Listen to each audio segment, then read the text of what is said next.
Y'all, welcome to my first official podcast. I have had to rehearse this several times.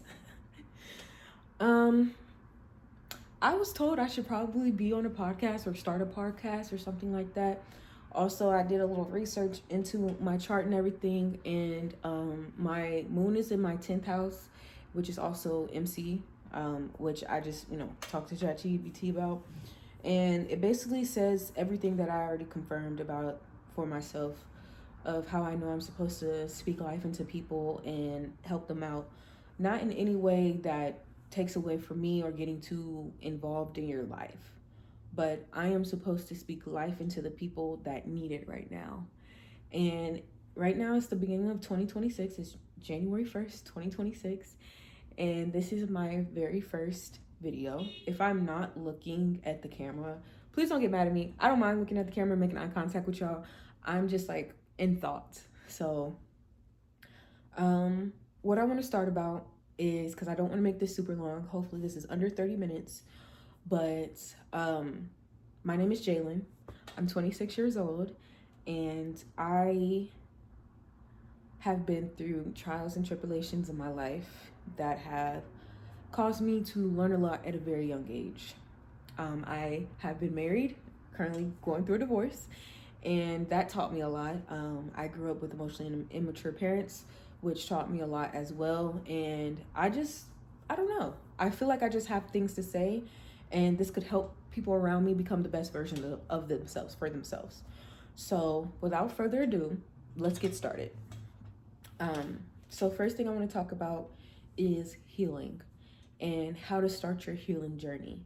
When I started my healing journey, I want to say before the big thing happened, because I had started this healing journey, I would say 2022, because that's the first time that I got a therapist. Where I thought my problem started at was with my mother, and that's where it was at. Um, I have a lot of issues with my mom. She was very emotionally dependent on me. She was, and that caused a lot of turmoil in our relationship, and that caused me to be a people pleaser. And if you are a people pleaser, you probably relate to this, because this is the reason why I'm a people pleaser, because my mother's emotions were always all over the place, and I would always have to put them back into the bottle for her and be like, here you go, and so she can be fine. Um, and for anyone experiencing that or has experienced that, I just want to validate to you that that is not normal. Your parents should not be doing that to you. Your parents should not be putting you in that predicament whatsoever. Okay? I just want to mention that. Um, so with the experience of learning that, I know that people pleasers are created. They don't do it out of trying to get something out of anyone, because I wasn't trying to get anything out of anyone. Well, at least not physically. I just, I didn't know that I had to be responsible for my own emotional well-being at all, because I was taking care of my mother's emotional well-being and my father's emotional well-being, even though it doesn't seem like it. Well, I was taking care more of his physical well-being than his emotional, but my mom, very much emotional. She has a weird relationship with her mom too. And you know, my whole thing is, and this is something very important, I have went no contact with my mom because I refuse to allow that relationship to affect me the way I see her relationship with her mom has affected her. She really loves my grandma. She really, really does. Down, down, down. Like all the fucking way. She loves her so much. But she also despises her. And she doesn't think that I notice that, but I really do notice that a lot. She doesn't think we notice that at all. She thinks she just really admires her mom. And I would see all these times of how, like, my grandma will treat my mom just like how my mom would treat me. And I'm not the eldest daughter. I'm the second oldest. The second oldest technically, but the youngest. I have two sisters. I come from a blended family. So my family, I have one sister with my father, one sister with my mother, and then there's just me between my parents. Um, so I got to see that relationship, and further diagnosing it, I saw the same pattern with myself, and I decided I didn't want that. So I moved away emotionally for my mom, and I went no contact. It has almost been 2 years since going no contact with my mom, and this has been the best experience ever. She was such a huge part of my life, and I did not know how much she affected me. But even as a child, I knew that I wasn't going to have a relationship with her when I became an adult. I remember being, I think, 13, 14 years old, sitting on the school bus. She just sent me the most nastiest, degrading text I have ever received in my whole life. And I'm crying on the bus next to my, because you know you had a bus buddy. So my bus buddy, but she was also one of my really good friends. I was sitting next to her, and she was like, Jalen, are you okay? I was like, yeah, I'm fine. I'm just, I'm dealing with some shit. It's okay. I think it was like my freshman year of high school, to be honest with you, that she just sent me the most dirtiest, nastiest text. And this isn't the first time that I've had to, like, stop talking to my mom. I've done it several times, but I've always went back to talk to, back and had, relations with her and be like, okay, I'm talking to my mom again. But I realized it's more important to put yourself first, because how are you going to take care of anything if you're not taking care of yourself? It's so more important to take care of you, to do what you want to do for yourself, rather than go out of your way to do something for other people because you think it's going to bring you something that you need. And what I was looking for as a child was peace. Sorry, that was a little aggressive, but that's really what I wanted. I wanted peace. I wanted to be left alone. I wanted to be a child so desperately, which caused me to spend less time with my mom. And like, when I became a teenager, I wanted to spend all my time with my best friend at her house and with her family. And her family was like put together, and my mom would constantly like make comments and be like, just because you think their family is perfect doesn't mean it. They be arguing, they be doing this, can't be telling me that. That's how she would literally talk to me and try to degrade me and tell me that, And then one time she moved to North Carolina, and then she came back, and my friend's mom, well, she's my cousin. My cousin's mom is, she was a mother figure for me in that time period, because my mom left from 8th grade and she came back right when I was about to go into my junior year. That's when she moved back. So all that time I would FaceTime my mom. I would go visit her. She would come home. Like, we would see each other, but it wouldn't be often, And let's not forget, she had to get my approval. This is her saying, for her to move to North Carolina, because that's what she wanted to do. And I said, Mom, go do what you want to do. I told her to go move because I wanted to have my own peace too. And that, I'm telling you, that was the best time of my life. Oh my gosh. Because I was going to go move with her to North Carolina, but I decided not to because I had such a good time. She had thrown me a going away party because I was going to move to a different state, but I had such a good time. And right after my birthday, I decided I don't want to move to North Carolina. I want to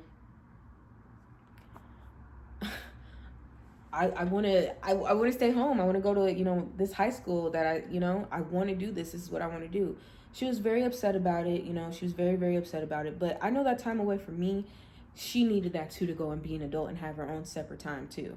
But it was just a lot, it was a lot. It was to a point to where, I was having fun. My dad really didn't care. My dad allowed me to be a teenager. There were parties and stuff, and my dad would go talk to the parents, and he would let me go to parties. I'd be like, Daddy, he said, what did your mom say? I said, I'm not telling Mama. He was like, okay. And that's how I know my dad was like, your mom's, like, he never told my mom I went to parties. He never told her any of that. He was just like, okay, we ain't go, don't tell your mama. I'm like, I ain't gonna tell her, you don't tell her. So that's really what made me joyous. But my dad's not innocent in any of this. That's what I want to say. But literally, the structure she gave me such a great structure to who I am as a woman, to the qualities of who I am as a woman. She gave me those, and I'm very grateful for those. But regarding my relationship with her as an adult, I'm the same age as she was when she gave birth to me. And if I'm going to be very for real with you, if me and my mom were the same age and she didn't give birth to me, but like, we were two different people, like we were, I would not be friends with her at all. At all. At all. And I know people say that, but run. But I love her. I do. Even though I'm not talking to her and I don't have a relationship with her anymore, I love her down. I still care about her. I still pray for her. I don't wish any harm around my mom. I know deep down inside, because I'm so empathic, that I know that like it. One day I was just driving and it came in my head. I was just like, you know, my mom wasn't very secure as a mother. And it was just one random day before I turned 26. I was just like, oh, that was such a random download. She wasn't a confident mom at all, whatsoever. And I didn't know that. It would be in the certain things she would yell at us and do to us and, and have a breakdown about. And I realized at the age of 25, I was like, she wasn't confident in the mother she could be. She didn't think she was capable of doing this. She didn't think she was a good mom because she didn't have a good mom, And that's fair to say, because my grandma she has her own problems, and it just stems down from neglect and slavery and generational curses. My grandma got pregnant at 14 with my mom and had her at 15. And that's a crazier story too. And basically held it over my mom's head for, how old was she when she found out her real father was? I think she was like 48 when she found out who her real dad was. Like, my grandma made my mom believe for majority of the life that the man that molested her was her father, even though deep down she knew it wasn't. She made it believe that was her father. And when I became like, I think I was like 20 or 19 or something like that, and I found out, I was like, wait, Papa's not really my real Papa? You telling me because he's a really gross ass man. He's a molester. He molests girls. Like, he's in jail currently right now for that. Sorry, that's a little bit too much information, but he is, and he's gonna probably die there. But the thing is, for the longest time, I had this place in my heart for my grandpa, and I was like, oh yeah. But he had sex with a 15-year-old girl as a 50-something-year-old man and had a baby with that woman, that child. Let me say that. So I'm just like, ugh. And my grandma made her believe that for her whole life. That's what I'm talking about. It's just like, y'all see where my grandma got my mama fucked up at? Like, it upsets me. And every time, like, I don't care. Anytime, like, my grandma got my mama fucked up, I go over there to my grandma's house. I used to when I used to live there, and when I would call her, and I would let her know. I remember, like, the last time I called, I let her know. And I was just like, don't you do that. Don't you treat my mama like that. Like I dead ass do. But she be doing the same to us. Like, she be treating us a certain way if we were to do something to her daughter. But that's the thing. It's just like, I'm very protective of this woman because all she is a scared little girl. But as the woman I am now, I don't need to have that woman in my life. And I honestly don't think the way that we have family in our lives right now is healthy. I feel like just like every other animal, how they raise their child and then they let them go into the wild, that's exactly how it should be. Check-ins, every other holiday, not Thanksgiving, those the big holidays. But they, like, within the Black community, this is just how I feel. This might be within the Latino community, the Asian community, but it is so ingrained into our brains. If you don't have that support of your family, you're not going to go anywhere.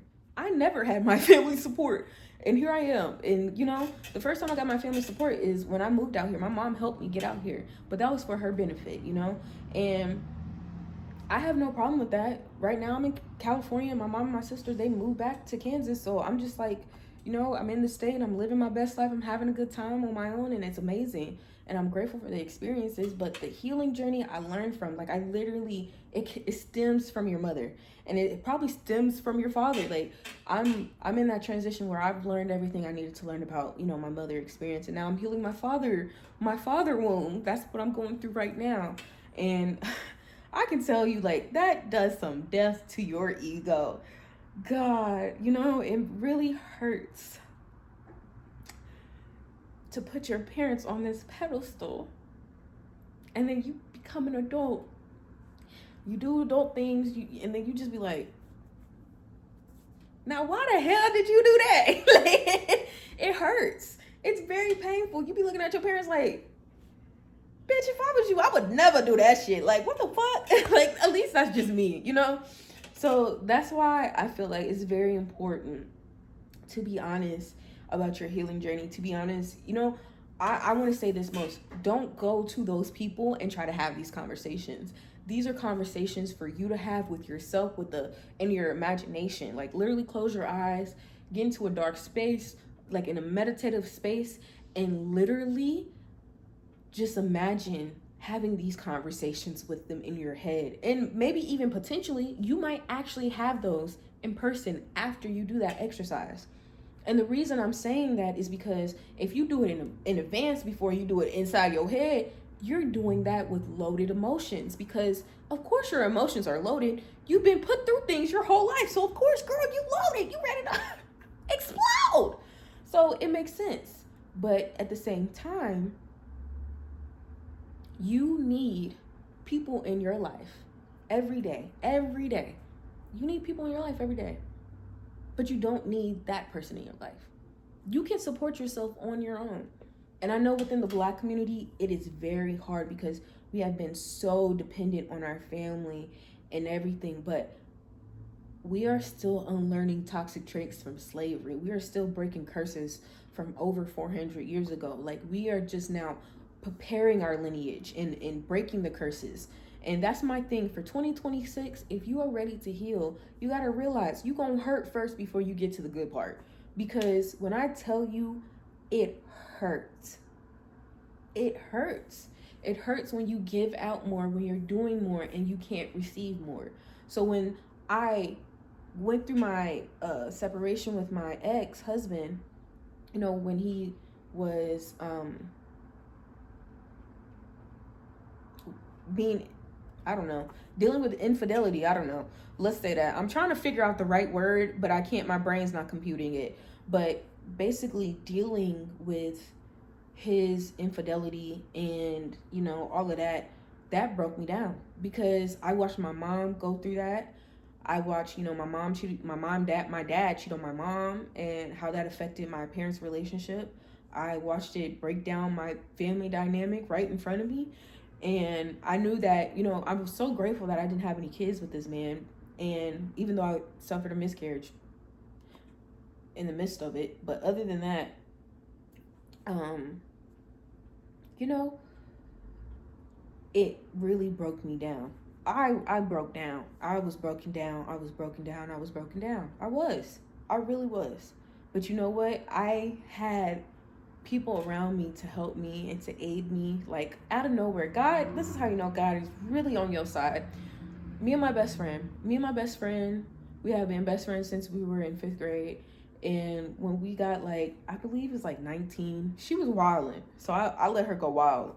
And, you know, we just stopped talking for a while. And, you know, I got married and, you know, I became a flight attendant. I did all these things. She got mad at me because I didn't invite her to my wedding. But I'm like, hey, girl, you lucky I didn't invite you that one. That one was real. That one's the fake one, okay? Because I got married the day before her birthday. So, or the day after her birthday. So, yeah, that didn't make sense. Yeah, marriage in October works for me, but it didn't work for him. That's interesting. Anyway, sorry. I'm thinking this. I don't know if I'm gonna be able to edit that out, but yeah. So I just, you know, we weren't talking at that time period, but when things were about to get really shitty for the both of us, oh baby, God brought us back together just randomly. Like, I liked one of her videos on TikTok, and then she liked one of my videos on TikTok. I commented on her videos, and I was like, hey, girl, how you doing? She's like, hey, I'm doing good. I hope you're doing good. I said, I am. Then all of a sudden, I DM her on TikTok. I was like, hey, how are you? She's like, I'm good. How are you, Jalen? I was like, I'm good. And it just went back to normal. And we talk basically, I want to say like 6-7 times a week, like on FaceTime, just yapping it up and talking to each other. And just depending on each other. Like, honestly, we just really have the both of us, you know. We got similar paths, but that's why God brought her back into my life, because we needed each other. And we like to say that we're each other's soulmates, just not a platonic soulmate. We're not our, you know. And I believe that because, you know, I'm a Gemini, she's a Libra. We really do balance each other out. It just works out. Our relationship has always been strong. She has never taken anything I've said to her for, you know, she understands what I say is from love, and it's not out of hurt because I can be very harsh. It can come off harsh. Let me say that. I'm very direct and I'm very blunt about what you're doing wrong and why you're not in alignment with what you say you want. And because I'm holding myself accountable to that, and I'm just like, I'm listening to what you're saying, but you're doing the opposite. Like you're not aligned. Like you're not doing what you're doing. But I was just, that's how our relationship works. And I'm very grateful to my best friend for that. And I'm grateful that God brought her back into my life, because when I tell you I needed that girl, I literally pushed everybody away but her, because everybody else was telling me to make it work with my husband. And I was just like, hell no, I'm not doing that shit. He cheated. He's having a baby with her and he don't want me. Like, what the fuck? Like, y'all want me to go work it out because we married? No, this shit, baby, it was 2 years. That was it. I was like, nah, you know what? I know I only wanted to get married once, but you know what? I don't mind getting married another time. I can do better. He ain't even all of that. He's not even that tall. I can do better. I really could. And I really didn't know I could do better until like he's not ugly. He's not ugly at all, but I could definitely do better. And like I just know that, that was my first relationship ever, like really serious relationship where I really felt like I was being loved. I'm still emotional about it till this day, but I try not to let it control me, because I really did love that man a lot. I really did care about him a lot. I gave him everything, and that was the problem. Don't do that, ladies. Don't give that man everything. Make him work for it. But at the same time, he was going through his own emotional turmoil. I'm going through my own emotional turmoil. I'm trying to hold him accountable for his own bullshit, and he just doesn't like me. But he never wanted to say that. And I used him and he used me in the same way. We both wanted stability, and for the time being that we needed it, it happened, and I'm grateful to him for that. He did the most horrible thing to me, but at the same time, I'm grateful and I'm thankful to him for doing it, because I love this version of me. And and I forgive him, because I still want to beat his ass, but I'm grateful to him, and I'm really thankful to him, because he gave me this life where I am free and I got to choose me. I had to choose me. And it kept happening. Right after that, I went through this false twin flame. When I tell you, this was the most wildest shit. It was so crazy, because, and this is why this is for my spiritual girlies, I had the biggest fucking spiritual awakening. When he cheated, I literally, I don't know, it was late December, I started getting sensations and feelings, and I would wake up in the middle of the night, and girl, I just knew it. I just fucking knew it. I knew I was right. I knew I was so fucking right. Oh my gosh. I just knew I was so fucking right. And oh God, I was so right. But it wasn't about that. It was just you know what? I needed to learn how to trust myself. And what I found out is what, later on, this year, is I was reflecting his energy of how he didn't trust himself. Because before any of this, did I really trust myself? No, but I had trust in myself. But at that time period, I had none. He had drained me. I had looked so outside of how I look now. And when I go back and I look at those pictures, I'm like, damn, that man was taking everything out of me. I was so much, my face was puffier, and I was on birth control too. I was just so distraught and overwhelmed and going through it, and oh my gosh. But when that spiritual awakening happening, and I was getting these sensations and feelings, and then when I had my miscarriage in bed, and it was this very heavy, strong feeling, and after it left, and I was bleeding so much. I was bleeding so much, and it was so painful. It was the most pain I've ever been in my whole entire life, and I went through it on my own in our bedroom, laying on his side of the bed, because I always did that. And at the end of it, I ended up laying at the foot of the bed, right in the middle of the bed, because I don't know, for whatever reason, I couldn't sleep anymore at the head of the bed. I don't know why, I just couldn't do it anymore. So that's how I would sleep, because I had to sleep differently. But I had gotten all these sensations and feelings, and then I had this relationship with this man right before I think, when was that, 2019? Yeah, 2019, I had met this young man, let's just call him E. I met E, and we met actually when I was 18, and he finally came back home because, of course, he was a Marine. He finally came back home from Japan, and for the first time ever, we were going to meet in person. And we met and everything. He ended up, it didn't work out, okay? I'm not going to tell y'all all my business, but it didn't work out at all. I really did like him. I had the biggest crush on him. Like, I wanted him out of all the men I was entertaining. Like, I was entertaining a lot of men, but I even had a boyfriend. Yeah, I had a boyfriend. And this E was always in the back of my fucking head of like, oh, I know where I'm going. I know where home is. Like, and he was also a Cancer.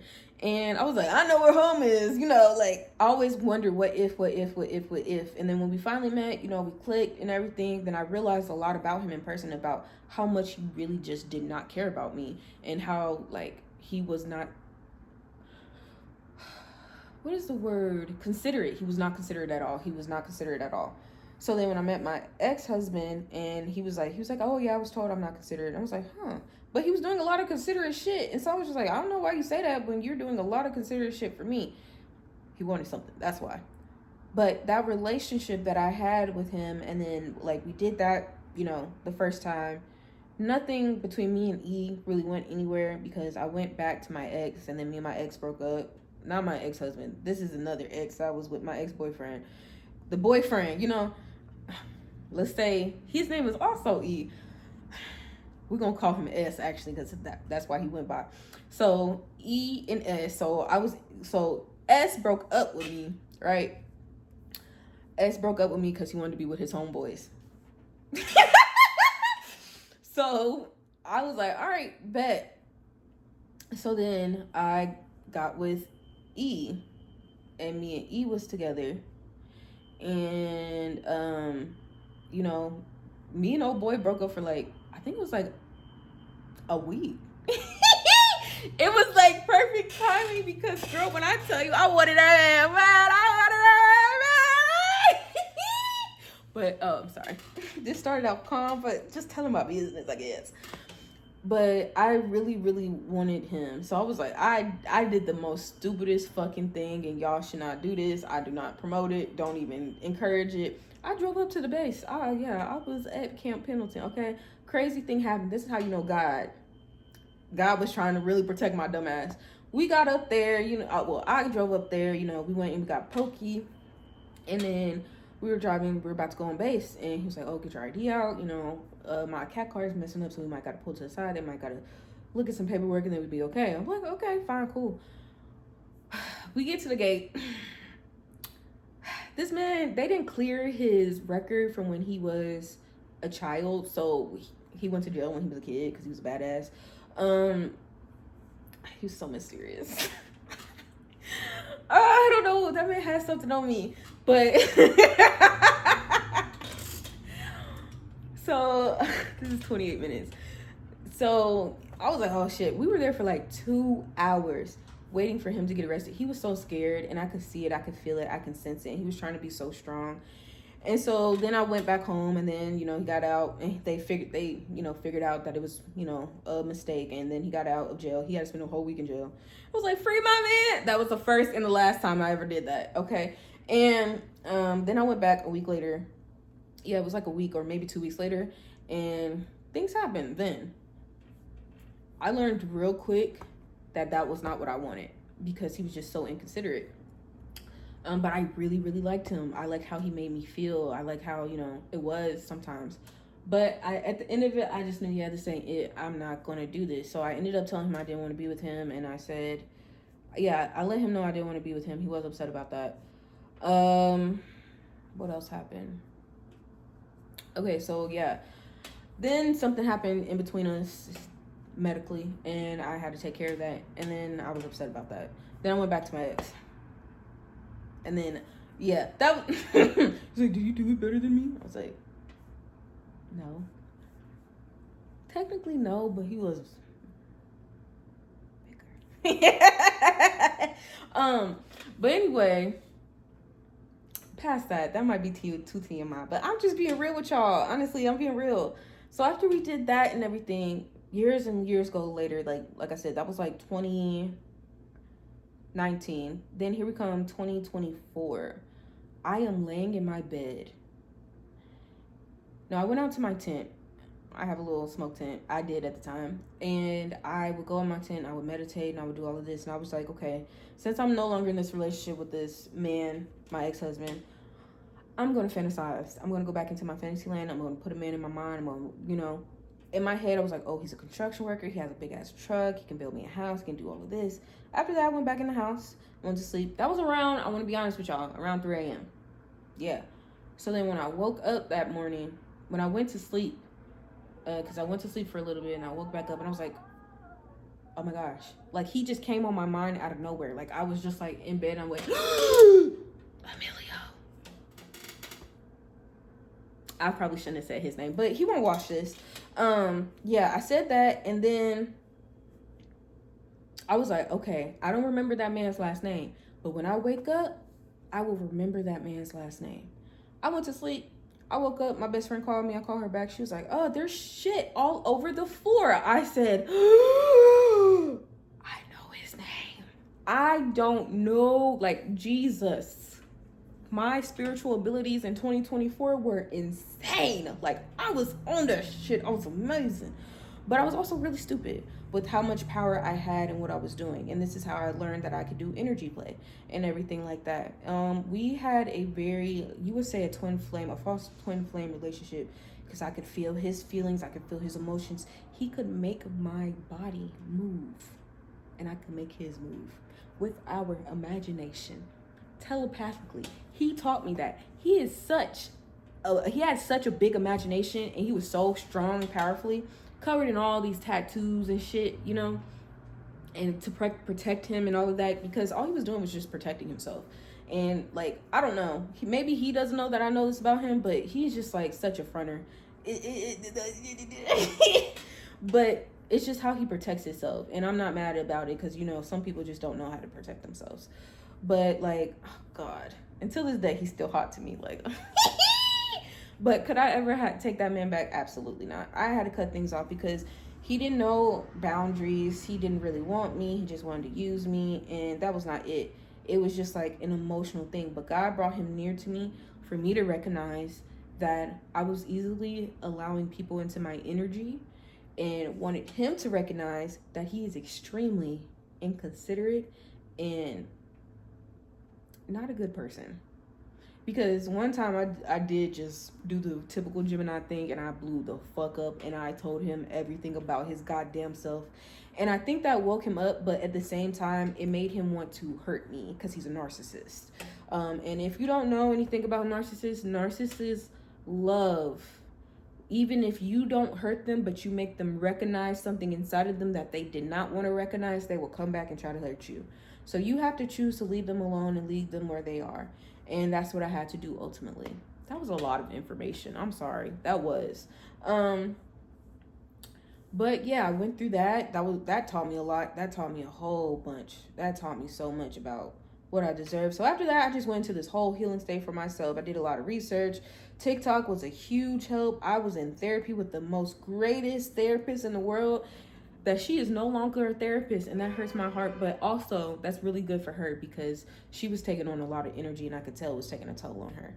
But she was such a good therapist to me, and I almost went back to therapy, and I said, hey, I want to go back to therapy, and they were like, hey, she's no longer with our firm anymore. I said, I'm not going back. And I said that because I was just like, I know I can get another therapist, but right now she knows me. And like, I know this is crazy, but like, I don't feel like re-explaining myself to anybody else. Like, she knows me, and like, still love her. She's amazing. Don't know what she's doing, but she's amazing. Yeah, like when I was in therapy, that helped a lot. Spirituality helped a lot. Doing tarot helped a lot. Just really getting in touch with myself, doing a lot of research, watching a lot of videos, crying. One of my number one things that helped a lot, that I'm so proud of today, I'll have to take care of that I'm so proud of today, is that I used to smoke a lot of weed, and the intake of weed that I was smoking at that time really heightened my spirituality. I feel like there was a reason why I had to. I feel like my ancestors, because I know my people do it, but I feel like my ancestors would use it as a way to tap in and really get into your state that you want to be in and not just really be high. Because like before I really had my spiritual awakening, I would go in the mirror and be high as hell and just look at myself in the mirror and admire myself and see, is this the woman that I want to be? And I would do that a lot, and that's what I'm doing. That's why I'm on a tea break right now, because I really want to get back in that mirror and see myself again.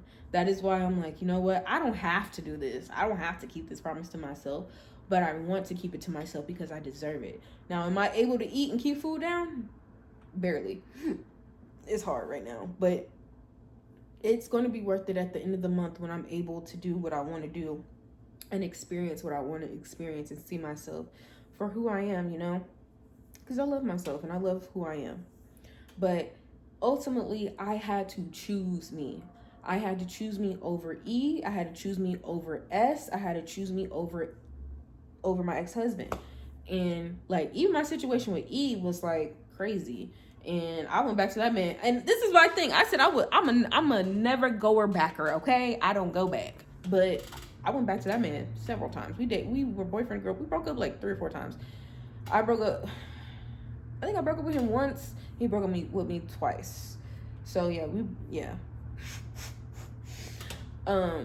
But that's really the relationships I've had in my life, and that's why I'm just like, at this point in my time in my life, I want a genuine relationship, and I feel like where I'm at, I will receive one because I've healed enough. But when you are going through something traumatic like I did, or experiencing something that has caused you to really fuck with your nervous system, dating or seeking love from someone else is the last thing that you need to do, because you need to seek love from within yourself. And how do you do that is, honestly, start talking to your inner self. Start talking to that little girl inside of you, that little boy inside of you, and hear them speak to you. That little child wants you to listen to them. That's why you keep dating the same people. That's why you keep pursuing the same people. You know, that's why I brought up my mom, because my mom and my dad, I should say, were a big contributor to why I picked my ex-husband. That man is just like the both of them. And I did not recognize that. I was seeking love from my parents, from that man. And I can be honest and I can say, you know what? I did receive the love that I wanted, you know, in a way, from him. And when I say that was the most genuine love that I felt, and for him to go and do me dirty the way he did, kind of fucked with my head and being like, well, damn, am I really worth the love? But I know I am. Regardless if anybody gives it to me on the outside, I know I'm worthy of the love. And that's why I want this healing journey for you, because you're watching this for a reason. You spent 38 minutes watching this because you want to heal. You want to become the best version of yourself. You want to see yourself in a different light. And I'm not going to cut any of this. I thought maybe I should cut this, maybe I should do this, but I'm not going to cut any of this. I'm literally going to put this on the end and the beginning, and I'm going to put this up on YouTube today, because this is the first day of 2026. And I'm sure you want to heal. I'm sure you want to feel better. Maybe you went through something traumatic in 2025. 2025 was a hard year for me, okay? I get it. I understand. So maybe 2025 was a hard year for you. Or maybe this year is starting already off hard for you. And you have to make that decision on what you want to do for yourself. You got to make that choice, baby. You know that, right? You can't sit still. You can't just wait for something to come and get you. You have to choose. Just like manifestation. You have to choose. What are you going to focus on? What are you going to put your energy into? Who are you? Are you going to be the scared woman who was scared and couldn't heal because she didn't know how to? Or was she the brave woman who came and saw this video and wanted to be more? You probably watched this video, like a little snippet from my TikTok, and came over here. Because my thing is, I usually don't want to post my YouTube videos because my YouTube is literally just my hobby. TikTok is my platform that I expect to get paid for. But YouTube is literally my platform that I'm only here to help. I'm only here to just voice my voice and help others. Because I know I'm a very opinionated person, and I know I got a lot to say. I always got something to say. But baby, you need help and you have no one to turn to. And I had no one to turn to. And maybe therapy's too expensive. I don't know. I'm not a therapist, but I am someone who has discernment, intuition, who knows that I am supposed to speak life into people and give them something maybe they never had before. And even if this just reaches one person, I hope I'm glad I can help you and tell you a little chaos about my life, you know? And hopefully you make better decisions than I did, because girl, I sometimes I look back at myself in the past and I'm just like, girl, you was really stupid. And I was. But you know what? Now, even though I was stupid, I had fun. I had a good time. I learned. And if you're not learning, then you're not living. Life is about living and pursuing life. You can't stop it. So thank you for watching. I hope you enjoyed my first podcast. This went over 30 minutes. I did not want it to. But yeah, thank y'all so much for watching. I hope y'all have a wonderful day and see y'all later. Bye.